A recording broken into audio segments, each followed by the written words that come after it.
James Stewart was born on May 20th, 1908 in Indiana, Pennsylvania. He was a legendary, iconic actor who was in more than 80 movies. He was also a poet and released a poetry book in 1989. He was a decorated war hero. He won an Academy Award, the Cecil B. DeMille Award, a Screen Actors Guild Award for Lifetime Achievement, and a Golden Globe. He received the Kennedy Center Honors in 1983 and the Presidential Medal of Freedom in 1985.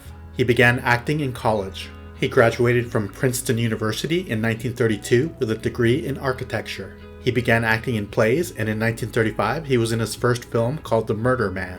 He became a star after the movies You Can't Take It With You, Mr. Smith Goes to Washington, and The Philadelphia Story. He served in World War II starting in 1941 and flew 20 combat missions over Germany.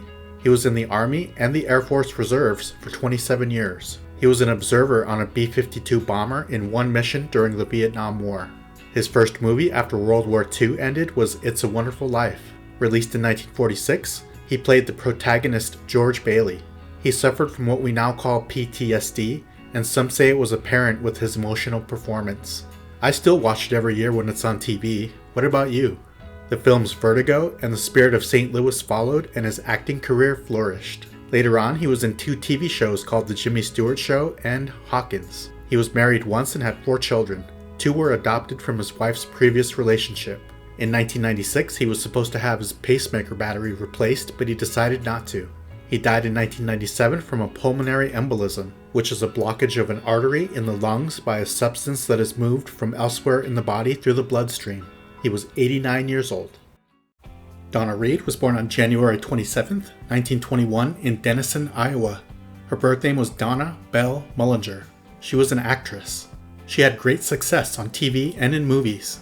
She won an Academy Award for her role in the 1953 film called From Here to Eternity.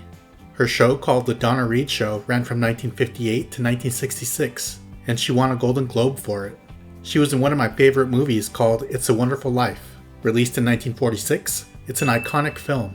She played George Bailey's wife named Mary. It was not a hit at first. I watch it at least once a year. What about you? After high school, she hoped to become a teacher.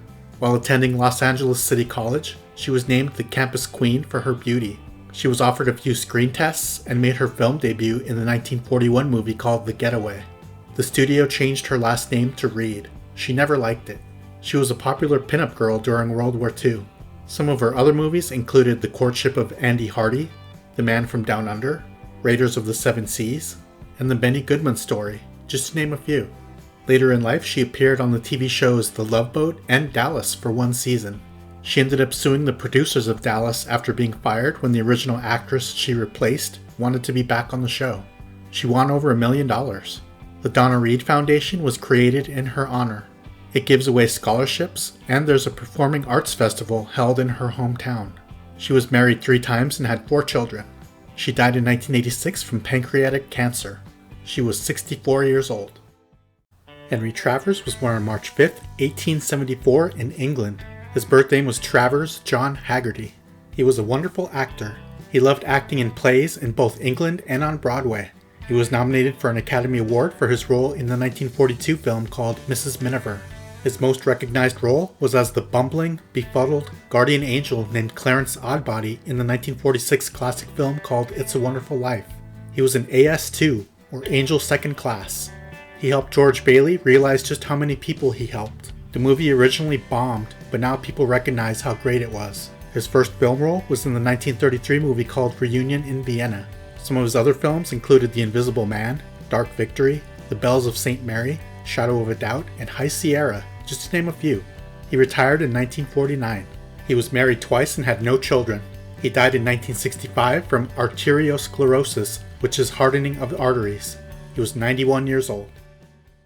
Gloria Grahame was born on November 28, 1923 in Los Angeles, California. Her birth name was Gloria Grahame Hallward. She is known for being an actress. She appeared in over 40 movies. Her first role in a film was in the 1944 movie called Blonde Fever. I loved her as Violet Bick in It's a Wonderful Life. She played a femme fatale or seductress in a lot of her movies. After winning an Academy Award in 1953 for Best Supporting Actress in the movie The Bad and the Beautiful, she gave possibly the shortest speech ever. She was only in the movie for 9 minutes. She was in a sex scandal in 1951 that may have hurt her career. She was caught in bed by her husband, director Nicholas Ray, with her 13-year-old stepson named Tony. She ended up marrying Tony years later and having 2 children with him. Good film roles dried up, so she acted in plays and on TV. She was married 4 times and had 4 children. In the mid-70s, she was diagnosed and treated for breast cancer. Her cancer returned in 1980 and she refused treatment. She died in 1981. She was 57 years old.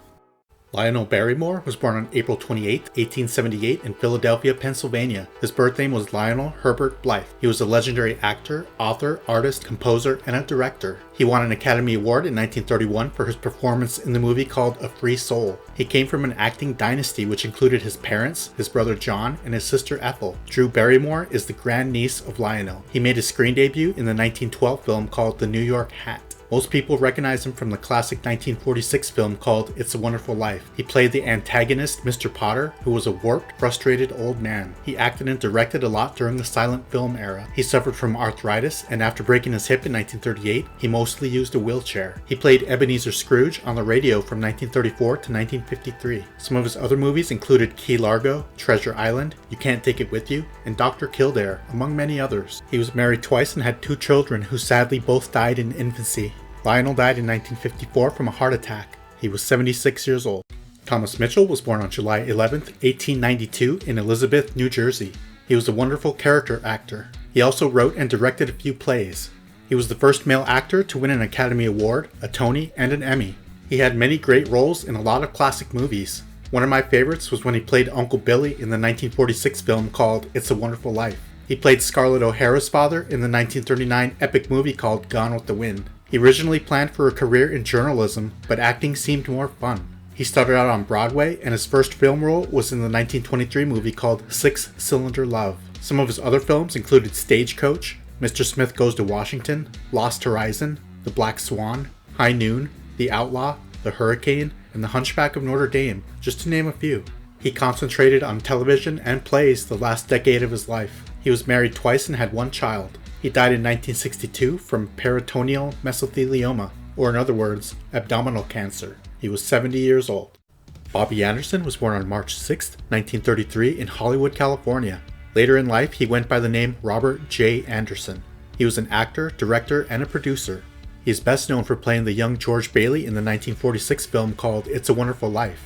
He's the one who got slapped around by the druggist named Mr. Gower. He said he was really hit and his ear started bleeding. He said the actor H.B. Warner was very apologetic after the scene was over. Some of his other films included The Grapes of Wrath, Young People, The Bishop's Wife, and Ruthless, just to name a few. He grew up surrounded by family who were involved in the show business, including directors, editors, and production managers. He joined the U.S. Navy during the Korean War. When he returned home, he started working behind the scenes as a producer on many movies, including Passenger 57 and Demolition Man. He also worked on TV shows such as Ripley's Believe It or Not. He was married 3 times and had 6 children. He died in 2008 from melanoma. He was 75 years old. H.B. Warner was born on October 26, 1875 in St. John's Wood, London, England. Some sources also say he was born in 1876. The HB stood for Henry Byron. He was an actor. If you don't recognize his name, you've definitely seen him. He had a small but memorable role in the 1946 classic movie called It's a Wonderful Life. He played Mr. Gower, the drugstore owner who accidentally gave a customer poison and smacked a young George Bailey in the ear. Here's a fun fact. The actor who played George Bailey in that scene, Bobby Anderson, said he was really hit and the blood was real. One of his greatest roles was as Jesus Christ in the 1927 film called King of Kings. His father and grandfather were prominent English actors. He went to college intending to become a doctor, but he really loved acting. He had many Broadway credits before appearing in films. Some of his other movies were The Ten Commandments, The Prince of Thieves, Driftwood, Lost Horizon, Mr. Smith Goes to Washington, You Can't Take It With You, and Sunset Boulevard, just to name a few. He struggled with alcohol addiction throughout his life. He was married twice and had 3 children. He died in 1958 from a heart attack. He was 82 years old. Frank Albertson was born on February 2, 1909 in Fergus Falls, Minnesota. His birth name was Francis Healy Albertson. He was a prolific character actor. He made his acting debut at age 13 and had over 100 credits between films, plays, and TV shows. He was in a few silent movies. He spent time in Washington State before moving to Los Angeles. You might know him as the businessman Sam Wainwright in the 1946 classic movie called It's a Wonderful Life. He served in the U.S. Army Air Force during World War II. He made training films and returned to acting once the war was over. Some of the TV shows he appeared in were The Andrew Griffith Show, Bonanza, My Friend Flicka, The Alfred Hitchcock Hour, Mr. Novak, and Leave It to Beaver, among many others. A fraction of his films included Bye Bye Birdie, Psycho, Room Service, Bachelor Mother, Alice Adams, Men Without Women, and Louisiana Purchase, just to name a few. He was married twice and had 5 children. He died in 1964 from a heart attack in his sleep. He was 55 years old. Virginia Patton was born on June 25, 1925 in Cleveland, Ohio. She was an actress. You might recognize her from her role in the classic 1946 film called It's a Wonderful Life. She was the last living adult actor from that movie. She played Ruth, the wife of the war hero Harry Bailey, who was the younger brother of the main character named George. She was in the movie for less than 2 minutes, but her beauty made her memorable. She was only in show business for 6 years. She chose to retire early so she could raise her family in Michigan. Another interesting fact about her is that she was the niece of General George S. Patton. He was a brilliant and aggressive general for the U.S. Army during World War II. She grew up in Portland, Oregon and dreamed of being in movies. After moving to Los Angeles to attend college, she started appearing in plays. She was in a handful of other movies, such as The Lucky Stiff, The Burning Cross, Nobody Lives Forever, A Double Life, and Black Eagle. She was married once and had 3 children. She died in 2022 from natural causes. She was 97 years old. Todd Karns was born on January 15, 1921 in Hollywood, California. His birth name was Roscoe Todd Karns. He was an actor, an artist, a director, and a producer. You may not know his name, but I'm pretty sure you've seen him in the classic 1946 film called It's a Wonderful Life. He played Harry Bailey, the younger brother of the main character George Bailey. He famously said at the end, "A toast to my big brother George, the richest man in town." He served his country during World War II in the U.S. Army Air Corps. Some of the other films he appeared in were Good Sam, Mutiny, It's a Small World, Jet Job, Andy Hardy's Private Secretary, and Battlezone, just to name a few. He was on a television show called Jackson and Jill for 4 years, and a show with his father called Rocky King, Detective, for 4 years. He left Hollywood at an early age and opened up a theater in Mexico where he produced and directed plays. He was married once for 56 years and had 3 children. He died in the year 2000 from cancer. No further specifics were given. He was 79 years old.